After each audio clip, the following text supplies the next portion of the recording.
چاہو گر ہو برکت کاروبار میں تو سیکھو جو بتایا شریعت نے ہم کو، احکام تجارت، احکام تجارت۔ الحمدللہ رب العالمین والصلاة والسلام علی سید المرسلین، اما بعد فاعوذ باللہ من الشیطان الرجیم، بسم اللہ الرحمن الرحیم۔ الصلاة والسلام علیک یا رسول اللہ، الصلاة والسلام علیک یا حبیب اللہ، الصلاة والسلام علیک یا نبی اللہ وعلی آلک وصحابک یا نور اللہ۔ مدنی چینل کے ناظرین، حسب معمول سلسلہ احکام تجارت کے ساتھ حاضر ہیں۔ ہمارے ساتھ مفتی علی اصغر الطاری مدنی مدظر اللہ العالی، جو کہ آپ کے سوالات پر شرعی رہنمائی فراہم کریں گے اور اپنے مفید مشوروں سے آپ کو انشاءاللہ مستفیض فرمائیں گے۔ درود پاک کی فضیلت شامل سلسلہ کرتے ہیں اور پھر آپ کی کالز کی طرف، آپ کے سوالات کی طرف بڑھتے ہیں۔ نبی کریم رؤوف رحیم صلی اللہ تعالی علیہ وسلم کا فرمان عالی شان ہے کہ بے شک بروز قیامت اس کی دہشتوں اور دشوار گزار گھاٹیوں سے جلد نجات پانے والا وہ شخص ہوگا جس نے دنیا میں مجھ پر کثرت کے ساتھ درود پاک پڑھا ہوگا۔ صلو علی الحبیب صلی اللہ تعالی علی محمد صلی اللہ تعالی علیہ وسلم۔ آپ کی کالز کی طرف بڑھتے ہیں۔ جی حضور، محمد مشتاق قادری، لاہور ملتان روڈ چونک سے عرض کر رہا ہوں۔ میں نا یہ جو بچوں کے کھلونے ہوتے ہیں، بالو وغیرہ، ان کا کاروبار کرنا چاہتا ہوں، تو شرعی لحاظ سے اس کے بارے میں کیا حکم ہے؟ کیا یہ جائز ہے یا اس کا جو کمایا ہوا پیسہ حلال ہے؟ ٹھیک ہے جی۔ الحمدللہ رب العالمین والصلاة والسلام علی سید الانبیاء والمرسلین، اما بعد فاعوذ باللہ من الشیطان الرجیم، بسم اللہ الرحمن الرحیم۔ بچوں کے جو کھلونے ہوتے ہیں مختلف شکلوں میں بھی ہو سکتے ہیں، تو ان کی خرید و فروخت جائز ہے، لیکن میوزک والے کھلونے نہیں رکھنے چاہیے۔ جو جواز میں نے بیان کیا ہے وہ اس بات کے تحت ہے جبکہ وہ میوزک والے نہ ہوں۔ ٹھیک، اگلی کال دیجیے۔ احکام تجارت میں میرا یہ سوال ہے کہ ضرورت کی وجہ سے خواتین کو ملازمت یا کاروبار کرنا پڑے تو کیا احتیاط کی جائے؟ ٹھیک ہے جی۔ دیکھیے، امام اہل سنت اعلیٰ حضرت امام احمد رضا خان علیہ رحمۃ الرحمن نے فتاوی رضویہ شریف میں عورت کی نوکری کرنے کے تعلق سے 5 شرائط بیان کی ہیں۔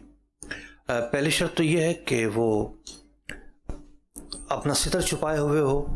اس میں یہ بات بھی شامل ہے کہ مردوں کے ساتھ خلوت یعنی تنہائی نہ ہوتی ہو، یعنی کسی ایک سیپریٹ ایریا کے اندر کوئی تیسرا نہ ہو، صرف ایک مرد اور ایک عورت ہوتے ہوں، ایسا نہیں ہونا چاہیے۔ پھر یہ ہے کہ اتنے باریک کپڑے ہوتے ہیں بعض اوقات کہ رنگت جھلکتی ہے، یہ بھی نہیں ہونا چاہیے۔ بے تکلفی نہیں ہونی چاہیے۔ تو یہ 5 شرائط ہیں۔ اس کی تفصیل پردے کے بارے میں سوال و جواب جو کتاب ہے اس میں بھی موجود ہے۔ تو اس طرح کی جو احتیاطیں ہیں اگر کی جا سکتی ہیں، عورت کی نوکری جائز ہوگی۔ ٹھیک ہے جی، اگلی کال دیجیے۔ میں ڈرائی کلین پہ کام کرتا ہوں اور میرا کوئی مسئلہ یہ پوچھنا تھا کہ جیسے ہمارے پاس لوگ کپڑے دے کے جاتے ہیں، اب ہم نے پرچی کے پیچھے لکھا ہوا ہے کہ 3 مہینے کے بعد اگر آپ نہیں آتے تو اس کی ہماری کوئی ذمہ داری تھی۔ شرعی مسئلہ پوچھنا تھا کہ 3 مہینے بعد اگر وہ بندہ نہ آئے تو ہم اس کپڑوں کو کیا کر سکتے ہیں؟ خود استعمال کریں یا کسی کو دے سکتے ہیں؟ ہمارے پاس اختیار ہے یا نہیں؟ ٹھیک ہے جی، مجھ رسید کے پیچھے تو لکھ دیا انہوں نے۔ بس ایک مہربانی اور کر لیا کریں آپ، اگر آپ اس رسید پہ فون نمبر بھی لکھ لیں تو بھائی اس کو ایک فون کر لیں گے آپ، ایک فون کر کے آپ اس سے کانٹیکٹ کر سکتے ہیں۔ آپ کی جو مزدوری ہے وہ بھی آپ کو وصول ہو جائے گی۔ تو یہ جو کپڑے ہیں اگر کوئی نہیں آتا تو بہرحال اسے سنبھال کر رکھنا ضروری ہوگا، اور اسے یہ نہیں کہ آپ کسی بھی طرح خرچ کر لیں گے، استعمال کر لیں گے یا بیچ دیں گے، ایسا نہیں ہو سکتا۔ آپ کی ذمہ داری ہے کہ اس بندے کو تلاش کریں، کوئی رابطہ کریں، اور یوں نہیں کہ جناب اگر 3 مہینے نہیں آئے تو کپڑے نہیں ملیں گے، ایسی شرط بھی نہیں لگا سکتے۔ زیادہ سے زیادہ آپ یہ کہہ سکتے ہیں کہ بھئی ہم استری کر کے رکھ دیں گے، 3 مہینے بعد آپ نہیں آئے تو استری ٹوٹ کی تو ہم ذمہ دار نہیں ہیں، ٹھیک ہے؟ اگر یہ بات کہیں تو ہم اور کر لیتے ہیں کہ اس میں گنجائش کتنی نکلتی ہے، اور کوئی نہ کوئی گنجائش اس میں دیکھ لیتے ہیں، لیکن آپ کپڑے ہی نہ دیں، یہ تو نہیں ہو سکتا۔ مجھ سے آپ نے جواب تو ارشاد فرمائی دیا، لیکن ایک بات ہے کہ اس قسم کے سوالات پہلے بھی آتے رہے، احکام تجارت میں آتے رہے، اچھا لوگ بھی جو ہے وہ مختلف مواقع آپ سے پوچھتے ہیں یا آپ کی طرف پڑھاتے ہیں، تو ہوتی تو تکلیف دہ صورتحال ہے ایک دکاندار کے لیے، یہ تکلیف دہ صورتحال ہوتی ہے. انہوں نے تو کپڑوں کی بات کی، لیکن یہ بہت سارے کاموں میں اپلائی ہوتا ہے مسئلہ. اب بعض اوقات وہ چیز جو ہے اچھی خاصی جگہ گھیرے ہوئے ہوتی ہے، اس پہ جو مزدوری ہوتی ہے یا جو میکنگ بن رہی ہوتی ہے یا اس شخص کی جو ارننگ بن رہی ہوتی ہے وہ بڑی لمیٹڈ ہوتی ہے، محدود ہوتی ہے. اس کے لحاظ سے اس کی حفاظت کرنا، اسے سنبھال کے رکھنا یہ ذرا دشوار ہو رہا ہوتا ہے. تو کوئی ڈھارس کے الفاظ ہو جائیں ان لوگوں کے لیے. دیکھیے ایشو یہ ہے کہ سب جگہوں پر ایسا نہیں ہوتا ہے کہ کوئی حادثاتی صورتحال ہو گئی ہے اور آنے والے کا ایکسیڈنٹ ہو گیا اور وہ دنیا سے چلا گیا، ایسا تو نہیں ہوتا ہوگا. کیا وجوہات ہیں کہ لوگ واپس نہیں آتے، اس کو تلاش کیا جائے. ایک وجہ تو یہ ہو سکتی ہے کہ جی آپ نے کوئی کانٹیکٹ نمبر ہی نہیں لکھا کہ آپ اس سے رابطہ تو کر سکے کم از کم. دوسری وجہ یہ ہو سکتی ہے کہ بعض اوقات کیا ہے کہ بندہ بھول بھی سکتا ہے، نمبر ہوتا تو یاد آ جاتا. صحیح. یا بندہ اگر دنیا سے بھی چلا جائے اس کا نمبر تو کام کر رہا ہوتا ہے نا. جی کسی نہ کسی عزیز کے پاس ہوگا، کسی نہ کسی کے پاس ہوتا ہے. جی کچھ چیزیں ایسی ہوتی ہیں وہاں ایک عجیب و غریب ڈیل ہوتی ہے. جی بندہ سوچتا ہے کہ ٹھیک ہے یہ اتنے پیسوں میں بنوا رہا تھا، کوئی چیز میکینک کے پاس لے کر گیا مثال کے طور پر، مجھے کیا ضرورت ہے بنوانے کی اور اتنے پیسے لگیں گے، اس سے اچھا میں دوسری خرید لیتا ہوں. جی وہ اپنا فیصلہ چینج کر لیتا ہے. ٹھیک ہے. ایسے کیس بھی ہوتے ہوں گے. یہی وجہ ہے کہ میکینکوں کی جو دکان ہے بھری ہوتی ہے پرانی چیزوں سے. تو ایسا نہیں کہ پرانی چیزیں کباڑی سے خرید کر پھر رکھتے ہیں، بہت ساری چیزیں اس میں وہ ہوتی ہیں جو گاہک چھوڑ جاتے ہیں. جی تو ایسی صورتحال کے اندر بھی جو دکاندار ہے وہ تو بری ذمہ نہیں ہوگا، بس بات کا پابند ہے کہ انتظار کرے. ٹھیک. اور اگر وہ ایسی صورتحال آ جاتی ہے کہ وہ اس نے آنا ہی نہیں ہے، پھر علماء کے پاس آ کر اپنا مسئلہ پیش کرے کہ بھئی یہ صورتحال ہے، مجھے کیا کرنا چاہیے. ایز پر کیس اور ایز پر چیز کی قیمت پھر دیکھیں گے کیا مسئلہ نکلتا ہے. ٹھیک ہے. مفتی جواب تو آپ نے دے دی اور واضح ہو گیا. ایک اس کی صورت اور ہوتی ہے، تو انہوں نے کیونکہ آئٹم کی بات کی تھی، ایک تھنگس ہے، ایک چیز ہے، گڈس ہے جو چھوڑ گیا کسٹمر، لیکن بعض اوقات یوں ہوتا ہے کہ وہ پیسے چھوڑ جاتا ہے. کسی چیز کا آرڈر دیا ہے، اب وہ تو نہیں، چیز تو ابھی بنی نہیں ہے یا بنے گی یا جو بھی ایکس وائی زیڈ، لیکن جو ہے وہ رقم دے کر گیا تھا اور اب وہ واپس نہیں آ رہا. چیز تو ان کے پاس ہے، وہ یہ کچھ کر سکتے ہیں. رقم کا بھی یہی معاملہ ہے کہ وہ امانت ہے. ٹھیک ہے. اور امانت جو ہوتی ہے وہ لقطے کے حکم میں نہیں ہوتی، لقطے سے بھی زیادہ اس کے احکام ہوتے ہیں. ٹھیک ہے. نزاکت ہوتی ہے. نزاکت ہوتی ہے. دیت، امانت، اس کے جو احکام ہیں اور زیادہ نازک ہوتے ہیں. ٹھیک ہے. اس کی بھی حفاظت کرنی پڑے گی اور آپ کو لوٹانا پڑے گا. مجھ سے آپ کا بڑا اچھا مشورہ ہے، ویلڈ ہے آج کل کے دور میں تو، اور بڑی کوئی راکٹ سائنس والی بات نہیں ہے. نمبر لیں، اور بلکہ اگر زیادہ قیمتی چیز ہے مفتی صاحب تو ایک سیکنڈ نمبر بھی لے لیں کہ بھائی اگر یہ نمبر بند ہو تو کس پہ رابطہ کریں، کوئی ہو جائے اس طریقے سے. اسکول والے بھی لیتے ہیں، جیسے اسٹوڈنٹ پڑھ رہا ہے تو اسکول والے نمبر لیتے ہیں، گھر کا بھی نمبر لیتے ہیں، سرپرست کا بھی نمبر لیتے ہیں. تو ایسے یہ افراد بھی کر سکتے ہیں. ایک زمانہ تھا کہ موبائل کمپنیاں بڑے پیکیجز پر پیکیجز دیے جا رہی تھیں. جی. ایک کے بعد دوسری کمپنی آئی، تیسری آئی، چوتھی آئی. اب ٹھہراؤ آ چکا ہے. جی. اب ایسا کم ہے کہ لوگ نمبر چینج کرتے ہوں، ورنہ تو پہلے تو جو ہے لوگ بہت زیادہ نمبر چینج کیا کرتے تھے. کپڑوں سے زیادہ شاید نمبر چینج کرتے ہوں. جی آئے دن نمبر چینج کرتے رہتے تھے. اب اس کا ریشو کم ضرور ہوا ہے. جی ٹھیک ہے. جی اگلی کال دیجیے. مفتی صاحب آپ سے میرا یہ سوال ہے کہ مرد کے لیے سونے کی گھڑی یا گھڑی کی چین سونے کی بنانا اور بیچنا یہ جائز ہے؟ ٹھیک ہے. جی مرد کے لیے کوئی کاریگر ایسی چین بنائے، اس کا یہ فعل، اس کا یہ کام جائز نہیں ہے. ٹھیک. اگلی کال دیجیے. احکام تجارت میں مفتی صاحب سے میرا سوال ہے، کیا پیٹرول پمپ سے پیٹرول خرید کر آگے زیادہ قیمت پہ بیچ سکتے ہیں؟ ایسی کیفیت ہو کہ لوگوں کو ضرر واقع ہو رہا ہو. جی. اور لوگ جو ہیں تکلیف میں آتے ہوں، ایسے موقع پر ذخیرہ اندوزی کرنا گناہ ہے. تو اگر تو ایسا موقع ہے جس کا آپ پوچھ رہے ہیں، یہ تو وہ ذخیرہ اندوزی ہے جو ضرر پر مشتمل ہے، نقصان پر مشتمل ہے، لوگوں کو اذیت پہنچتی ہے، تو یہ شرعاً بھی جائز نہیں ہوگی، قانوناً بھی جائز نہیں ہوگی. دوسری بات یہ ہے کہ پیٹرول پمپوں سے لے کر آگے جا کر پیٹرول بیچنا، تو میں نے اس میں دیکھا ہے خود بھی. جی. کہ گاؤں دیہاتوں کے اندر اب بھی ایسا ہوتا ہے. ٹھیک. کہ ٹریکٹر ٹرالی لے کر آتے ہیں، بڑے بڑے ڈرم رکھ کے. جی. اور ٹریکٹر ٹرائل لانے کے بعد پھر وہ ڈرموں میں بھر کے لے جاتے ہیں پیٹرول. ٹھیک. اب ہوتا یہ ہے کہ خاص طور پر جب فصلیں کٹ رہی ہوتی ہیں، تھریشر چل رہے ہوتے ہیں. جی. اب تھریشر تو جو نا وہ بغیر ایک انجن کی مشین ہوتی ہے. ٹھیک ہے. کسی مشین کے پیچھے لگائیں گے تو آگے چلے گی. ٹھیک ہے. تو وہ وہیں کھڑی رہتی ہے، ٹریکٹر وہیں کھڑے رہتے ہیں اس کی وجہ سے. صحیح. اب وہ بار بار شہر نہیں جا سکتے. ٹھیک ہے. تو پھر جن لوگوں نے پیٹرول رکھے ہوتے ہیں وہ پھر آگے ان کو بیچ رہے ہوتے ہیں. تو ایسی بھی صورتحال ہوتی ہے. مطلب انٹیریئر میں اگر آپ جائیں تو بہت دور دور پیٹرول پمپ ہوں گے اور پھر اندر بہت اندر تک گاؤں دیہات ہوتے ہیں. تو وہاں ایسا ہوتا ہے. تو شرعی اعتبار سے تو اس میں کوئی مذائقہ نہیں ہے، قانون کو فالو کرنا چاہیے. اس حوالے سے قانون کیا کہتا ہے، اب ممکن ہے بہت ساری جگہوں پر قانون بھی اجازت دیتا ہو. ٹھیک. اور جہاں اجازت دیتا تو پھر کوئی حرج کی بات نہیں ہے. ٹھیک ہے. اگلی کال دیجیے. عام حالات میں. ٹھیک ہے. عام حالات. کال دیں اگلی. میرا یہ سوال ہے کہ میرا کام لون کا ہے اور لون میں اگر کسی کسٹمر کی کراتا ہوں تو اس پر مجھے بینک کمیشن دیتی ہے، تو کیا اس کمیشن کا پیسہ جائز ہے؟ اچھا جی. دیکھیے آپ کا جو کام ہے وہ بینک کے ساتھ ہے. اسلامی بینکیں تو لون دیتی نہیں ہیں. جو سودی بینکیں ہیں وہ لون دیتی ہیں. سودی بینکیں جو لون دیتی ہیں وہ سود پر دیتی ہیں، اور جو سود پر دیتی ہیں ان کا سود آپ وصول کر دیتے ہو. جب آپ وصول کر دیتے ہیں تو آپ کا یہ کام ناجائز و حرام ہے. یہ کام کرنا جائز نہیں ہے. گناہ پر براہ راست معاونت ہے. اور جب بھی کوئی سوال پوچھنا ہو تو ضروری نہیں ہے کہ آپ یوں پوچھیں گے میں یہ کام کرتا ہوں. یوں پوچھا جائے کہ کوئی شخص یہ کام کرے تو کیا حکم ہے، تاکہ ایک ہوتا ہے گناہ کرنا اور ایک ہوتا ہے اپنے گناہ کو ظاہر کرنا.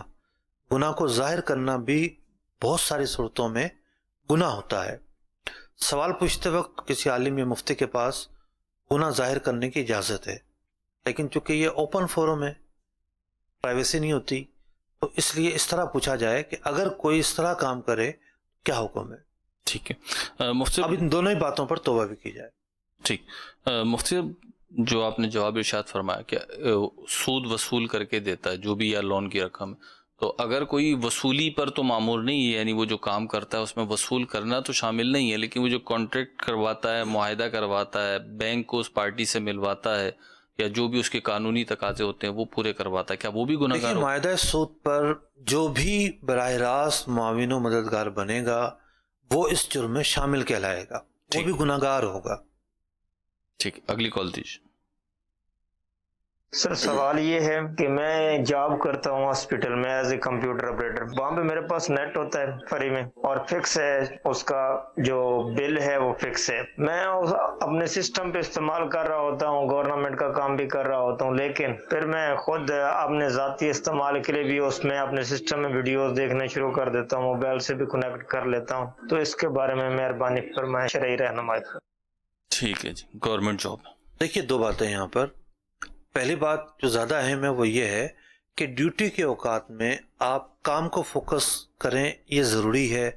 اسی بات کی آپ کو سیلری اور تنخواہ ملتی ہے.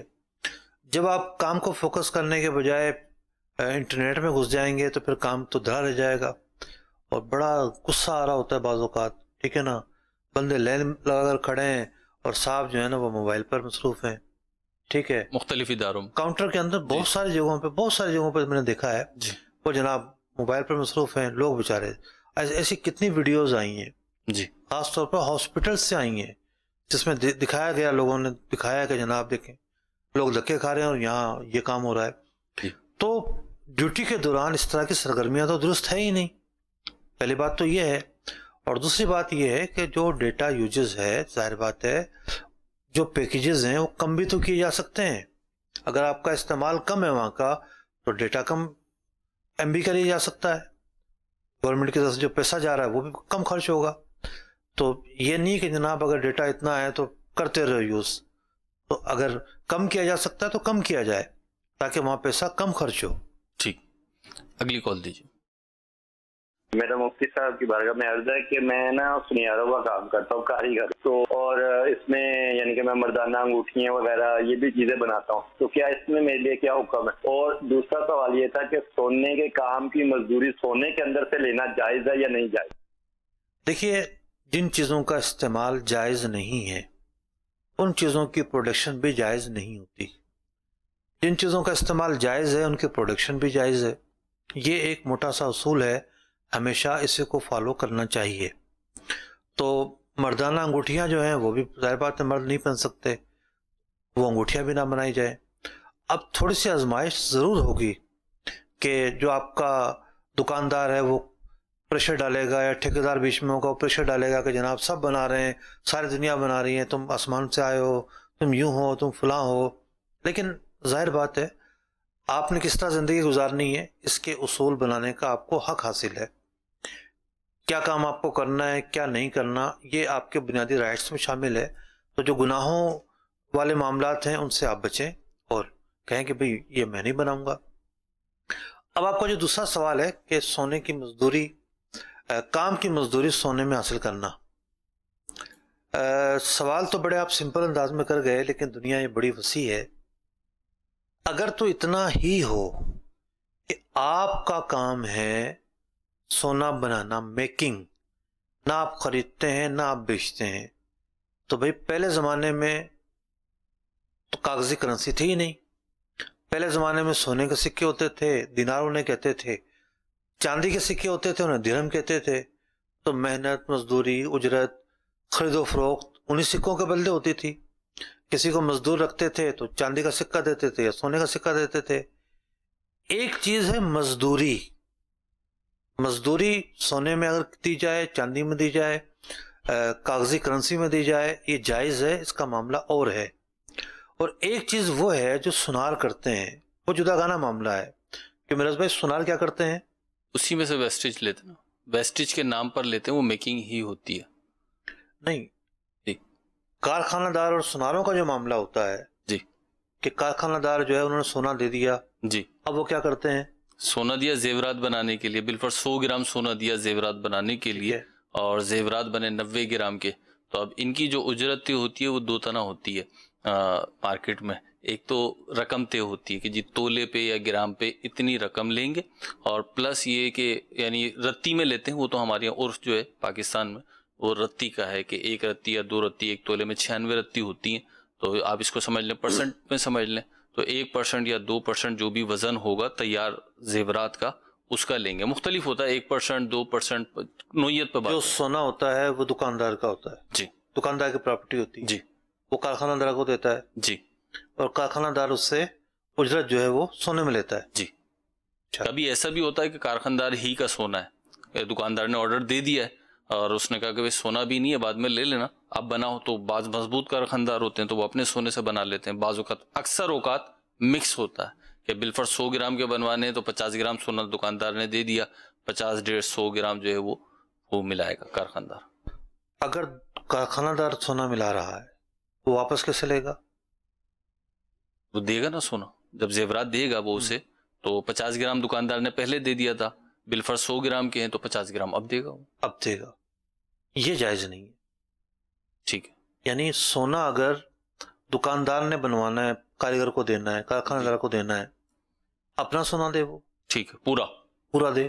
ٹھیک ہے. اجرت جو ہے وہ سونے میں دی جائے یا پیسوں میں دی جائے، وہ جدا گانا معاملہ ہے. ٹھیک ہے. لیکن یہ نہیں ہو سکتا کہ کارخانہ دار جو ہے وہ اپنا سونا دے. ٹھیک ہے. اگر وہ دیتا ہے تو اس میں دے، اپنا پیسوں کے بدلے بیچ دے. ٹھیک ہے، کرنسی کے بدلے بیچ دے. کرنسی کے بدلے بیچ دے، کاغذی کرنسی کے بدلے. ٹھیک ہے. کہ بھئی ٹھیک ہے میں سونا دے رہا ہوں، تم خرید لو، پھر مجھے دے دو. یہ نہیں ہوتا وہاں پر. صحیح. یہ اس لیے نہیں ہوتا کہ سونے کے بھاؤ اوپر نیچے ہوتے رہتے ہیں. جی، ویریشن ہوتی ہے اس میں. تو یہ جو کارخانہ دار کی طرف سے سونا دیا جا رہا ہے اس کی گنجائش نہیں نکلے گی، اس سے بہت زیادہ سودی معاملات پیدا ہو جائیں گے. ٹھیک. سونے کے بدلے سونے کی خریداری کا معاملہ پیدا ہو جائے گا جو لا محالہ سود کی طرف جائے گا. ٹھیک ہے. سود سے بچنا ممکن ہی نہیں ہوگا. ٹھیک ہے. مفتی صاحب، اب وہ بات چلیے تو پوری کرنے کے لیے، نمائندگی کے لیے، کارخانہ دار کو اگر پورا بھی سونا دیتا ہے دکاندار، اگر 100 گرام کے زیورات بنوانے ہیں اور 100 گرام ہی سونا دیا، تو زیورات کا ایک رول ہے کہ 100 گرام کے زیورات 100 گرام سونے سے نہیں بنیں گے. اس کے لیے 125 گرام، 150 گرام سونا، جس نوعیت کے زیورات ہوں گے اس لحاظ سے بڑھوتری کا سونا کہلاتا ہے وہ تو لگانا ہوگا. اب وہ کون لگائے گا؟ وہ کارخانہ دار خود لگا سکتا ہے. آپ یہ بتائیں کہ جب وہ دکاندار